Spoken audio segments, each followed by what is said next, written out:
रोनी एक साधारण आदमी था। वह अपने छोटे से परिवार के साथ एक शांत जीवन जी रहा था। दिन भर काम करना और रात को गहरी नींद सोना उसकी दिनचर्या थी। लेकिन कुछ हफ्तों से उसकी नींदें अजीब सपनों से परेशान थीं। हर रात उसे एक ही सपना आता। अंधेरे में एक लंबा साया उसे बुला रहा होता। उस साए की आवाज गहरी और डरावनी थी। रोनी ने इसे पहले तो सामान्य सपना समझा, लेकिन धीरे धीरे यह सपना और डरावना होता गया। अब वह साया सिर्फ उसे बुला नहीं रहा था, बल्कि उसे खींचने की कोशिश कर रहा था। हर बार रवि सपने में चिल्लाते हुए उठता और उसका शरीर पसीने से भीगा होता। एक रात उसने देखा कि साया उसके घर के दरवाजे के पास खड़ा है। उसकी गहरी आंखें रवि को घूर रही थीं। वह डर के मारे अपनी पत्नी को जगाने की कोशिश करता, लेकिन जैसे ही वह अपनी पत्नी की ओर बढ़ता, वह साया उस पर झपट पड़ता। रवि चीखते हुए जाग गया। उसकी पत्नी ने उसे संभाला और पानी दिया। यह सपना नहीं है, रवि ने कांपते हुए कहा। कुछ तो है जो मुझे सपनों में खींच रहा है। अगले दिन रवि ने अपने दोस्त रमेश को सब कुछ बताया। रमेश ने उसे किसी ओझा से मिलने की सलाह दी। यह सामान्य सपना नहीं लगता, हो सकता है तुम्हें किसी आत्मा का प्रकोप हो, रमेश ने कहा। रवि ओझा के पास गया।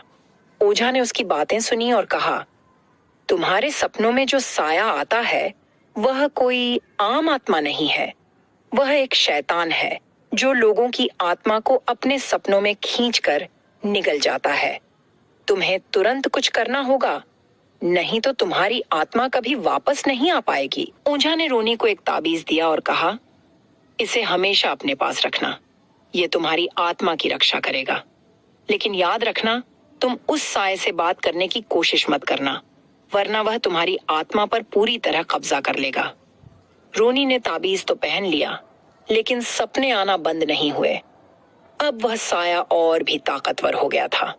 हर रात वह रोनी को गहरी अंधेरी जगह में खींचने की कोशिश करता। रोनी की हालत दिन पर दिन खराब होने लगी। उसकी आंखों के नीचे काले घेरे पड़ गए और वह हर वक्त डरा डरा रहने लगा। एक रात रोनी ने सपना देखा कि वह एक सुनसान जंगल में खड़ा है। चारों तरफ अंधेरा था और हवा में सर्दी का अजीब एहसास था। तभी वह साया उसके सामने प्रकट हुआ। इस बार वह पहले से भी बड़ा और डरावना लग रहा था।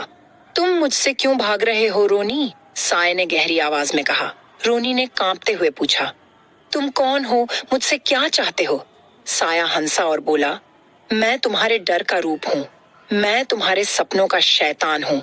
जितना तुम मुझसे डरोगे, मैं उतना ही ताकतवर बनूंगा। अब तुम्हारा समय खत्म हो गया है। मैं तुम्हारी आत्मा लेने आया हूँ। रोनी ने ताबीज को कसकर पकड़ा और जोर से चिल्लाया, तुम मेरा कुछ नहीं बिगाड़ सकते, मेरे पास ये है।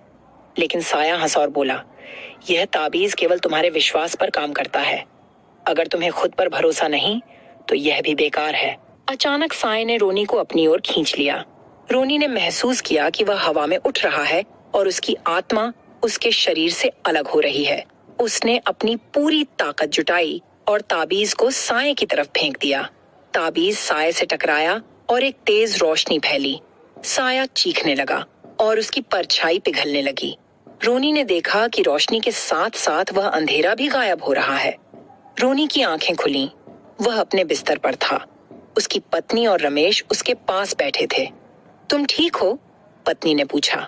रोनी ने महसूस किया कि उसके सपनों का शैतान अब हमेशा के लिए चला गया था। उसने ताबीज को पकड़ा और शुक्रिया अदा किया। हालांकि रोनी को अब सपने नहीं आते थे, लेकिन हर बार जब वह अंधेरे में जाता, उसे लगता था कि कहीं कोई साया उसे देख रहा है। शायद वह साया पूरी तरह से खत्म नहीं हुआ था। शायद वह किसी और के सपने में जगह बना रहा था।